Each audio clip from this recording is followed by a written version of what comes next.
Yo, what's up with y'all, man? Hope you guys doing good, great, awesome, and all that. And if you're new and you like NBA videos on YouTube, I suggest you check me out and subscribe to my channel. And before I continue, I want to say thank you to the sponsors of this video, SeatGeek.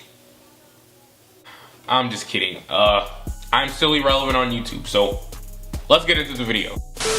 So the Phoenix Suns have been consistently one of the worst teams in the NBA, but they do have young, promising players. Players like Devin Booker, Marquise Chris, and Josh Jackson, and many more on that roster. But coming into this season and last season, they had one problem.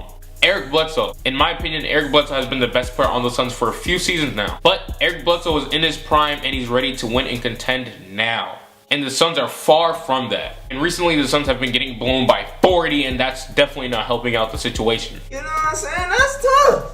So these are the teams that are rumored to trade for Eric Bledsoe. The Bucks, the Knicks, the Nuggets, the Spurs, and the Clippers.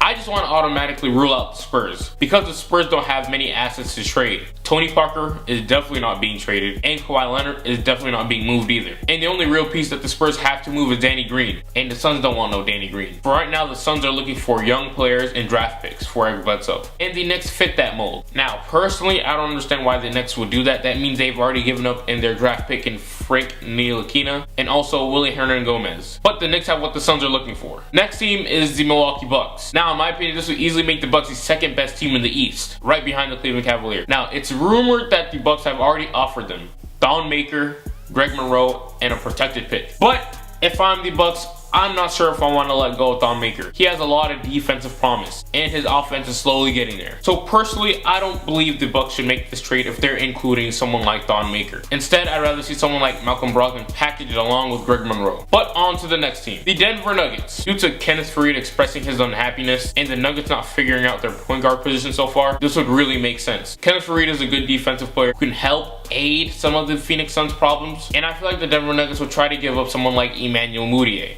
Will the Suns accept Emmanuel Mudiay? I don't know. I mean, he's been kind of shaky. If I'm the Phoenix Suns, I'd rather go after someone like Jamal Murray. But I doubt the Denver Nuggets will want to give up someone like Jamal Murray, who has a lot of promise. And the last team is the Clippers. Personally, I think this will work out for both teams. But the big question is Doc Rivers going to stand in the way of his son being traded? Well, the Eric Bledsoe brings on the court, he fits perfectly with the Clippers. And low-key, the Clippers are in need of a point guard because Milos Teodosic has suffered a foot injury. But once again, the big question is, Doc, you gonna let go of your son or not, man?